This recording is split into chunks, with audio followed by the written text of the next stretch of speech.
Would you like to imagine what the world will look like in 10, 20 or 30 years? If so, stay tuned.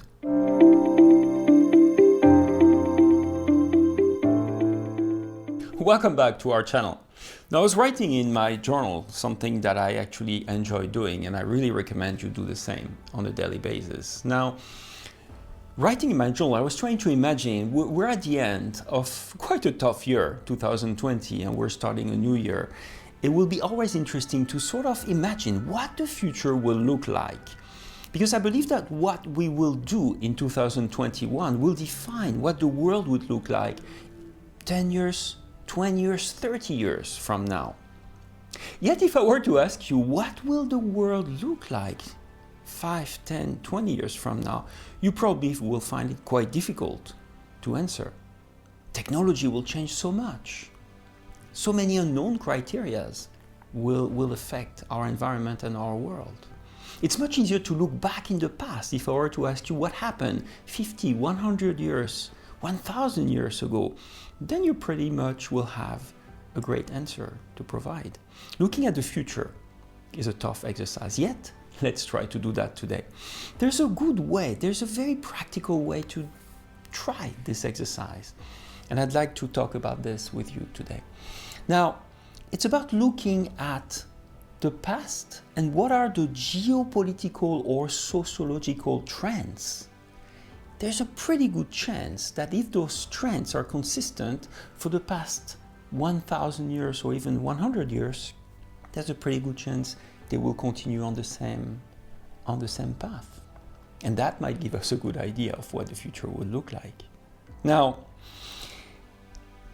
you may remember during the crisis in Iran in 1980s, one French diplomat tried to forecast the future and said, well, in my opinion, this is what Iran will look like 5 years from now.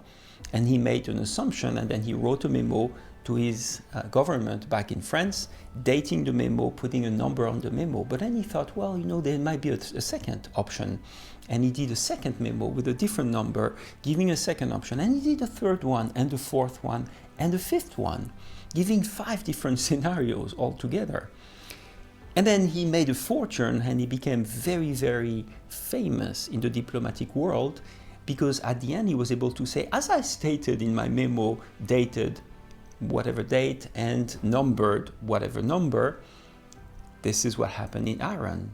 And he completely forgot to mention that there were 4 other scenarios that he made that were completely false. So we're not going to try to do that today. Again, it's too difficult to predict the future. Also, I will not look at it from an optimistic or pessimistic viewpoint. In my opinion, being optimistic or being pessimistic is a very passive attitude. Now think in terms of a spectator watching a game. Now, the spectator may be optimistic about his team winning or maybe pessimistic about his team losing, but he's just an actor. He has no power over whether or not his team will win or lose. Now, the true athletes, the people that are on the terrain fighting, they're not optimistic or pessimistic. They're in the action.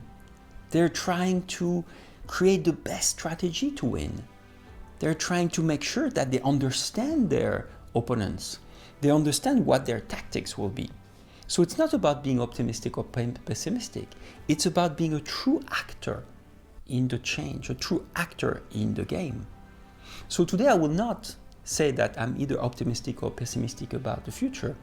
What I will say is, together with you, we will be actor in inventing the future. And that's a much better outlook in my opinion. Now, if you look historically, I can identify 3 major phases in humanity, at least in recent times. When I mean recent times, it's the past 2,000 years.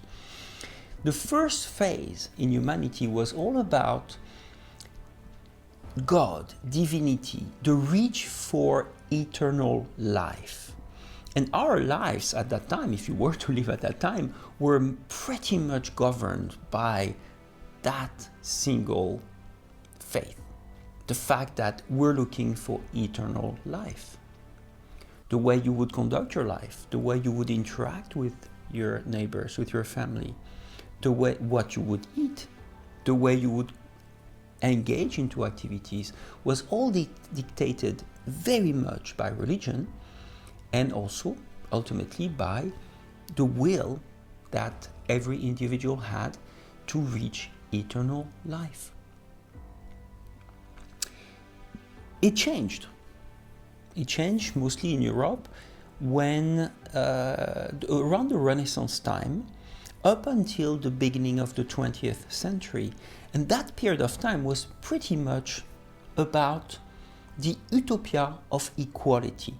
This is what created the revolution. We all know about the French Revolution, but actually France was one of the latest to adopt that utopia of equality.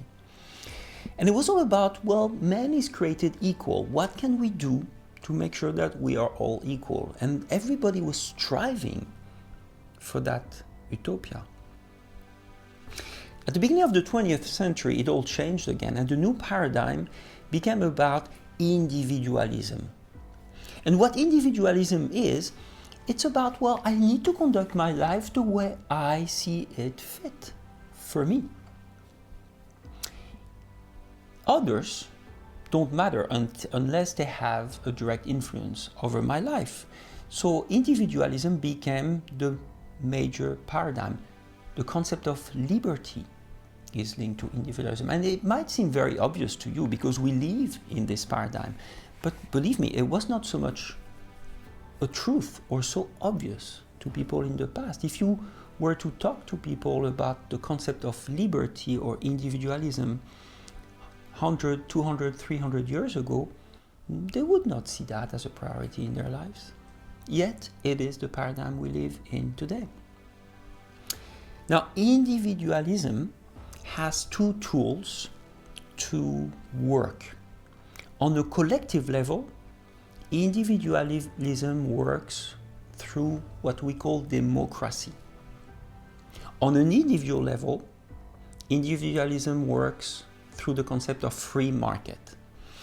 And free market and democracy work well together. It's worked for the past 100 years.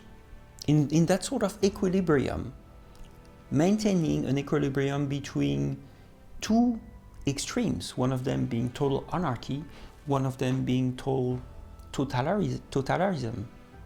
Now, if you're good in biology, you know that those two extremes represent death in a sense, total chaos or too much organization. Well, it's a little bit the same, and the couple of democracy together with free market has worked well in balancing, as a balancing act, to make sure that we stay a little bit in between those two extremes and we sort of avoid death. Yet there are two problems that can be identified with this system. The first is that, well, free market, the concept of market, by definition, has no borders. It is very global. I want to be able to sell my items, not only here, but maybe also in the US or at the end of the world. I don't want to be limited by fences or borders. The market, by essence, is global and is getting more and more global. We've seen the concept of globalisation.